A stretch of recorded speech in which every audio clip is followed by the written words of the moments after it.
కావాలి వ్యవసాయం మన భవిష్యత్తు కోసం. నేను మీ ఆదర్శ రైతుని. మీకు అందుబాటులో ఉండే రైతుని. మీరు ఫస్ట్ టైం గనుక మన ఛానెల్‌ని చూస్తున్నట్లయితే ఛానెల్‌ని సబ్స్క్రైబ్ చేసుకోండి. అలాగే లైక్ అండ్ షేర్ చేయండి మన వీడియోస్‌ని. ఈరోజైతే మనం 70 రోజులు అవుతుంది టమాటాలో. 70 రోజులు టమాటాలో అయితే మనం మొన్నైతే 0.52, 34 అయితే వదిలినాము. అది వీడియో చేయడానికి కుదరలేదు.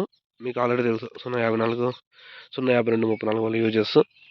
ఇంకా ఈరోజైతే మనం ఏం చేస్తున్నామంటే మనమైతే వాటర్ వేసాం మార్నింగ్ కరెంట్ కాబట్టి మార్నింగ్ అయితే వాటర్ వేసాము. ఇంకేం చేసాం, ఇంకా స్ప్రేయింగ్ అయితే చేయాలి. ఎందుకంటే పంట అనేది స్ప్రేయింగ్ వీక్లీ అయితే ఒక స్ప్రేయింగ్ అయితే చేయాలి.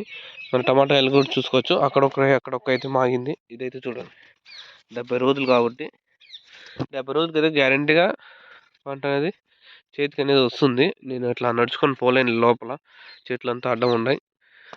అంత రిస్క్ చేయకూడదు మనము, ఎందుకంటే కాయలు రాలిపోతాయి కాబట్టి. ఎక్కడైతే ఫ్రీగా ఉంటుందో ఆ సార్లు అయితే పోదాం. 70 రోజులు అయితే మేము కాయలు అయితే మాగాలి, కానీ అప్పుడు వర్షం పడి కాయలు అయితే లేట్ అవుతుంది మాగేది. మనం ఈసారి నెక్స్ట్ కోత అక్కడ టమాటాలు పెరిగినప్పుడు ఇక్కడ కూడా అయితే కాయలు అయితే పెరుగుతాము. 1-2 బాక్సులు, ఒక బాక్స్ 2 బాక్సులు అనేది అవుతాయి. చూద్దాం. ఇదైతే ఆ పంట మాదిరి అయితే కాలేదు. కొంచెం క్రాప్ అనేది కొంచెం తక్కువే ఉంది.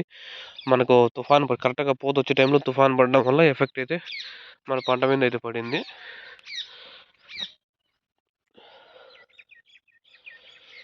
చూద్దాం ఇంకేమున్నాయి. చూద్దాం.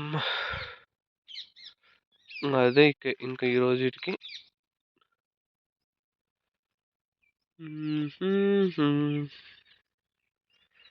నెక్స్ట్ ఇంకా ఏం గుర్తు రాలేదు చెప్పేకి. అక్కడక్కడ ఒక చెట్టు అట్లా నల్లగా అయిపోయింది. నల్లగా అయిపోయిందంటే దానికి రోగం వచ్చింది ఎక్కువ. అట్లాంటి చెట్టు అయితే పెరిగాయి. మేము అలానే పెట్టాం. అదేం ప్రాబ్లం కాదు, మనం ముందు కొట్టుకుంటాం కాబట్టి. చెట్టుకే రోగం పడి ఉంటుంది ఫుల్గా చెట్టే. అది ఇంకేముంది, ఇంకైతే ఏం లేదు. పూతంతా పైన వచ్చి చూడండి. పూతంతా పైన ఎందుకు వచ్చిందంటే మనం ఆ వర్షం వల్ల ఎఫెక్ట్. కరెక్ట్గా చెట్టు పూత వచ్చే టైంలో వర్షం పడితే ఏం ఎఫెక్ట్ పడుతుందో తెలిసే ఉంటుంది. ఈ చెట్లు కూడా మనం ఫస్ట్ నుంచి ఫాస్ట్గా పెరిగిపోవడం వల్ల, పైకి పెరగడం వల్ల కాయలు కూడా అనేది పూత పిండి అనేది పైన వస్తుంది. కింద అయితే రావడం లేదు. కింద అయితే తక్కువే ఉంటాయి కాయలు.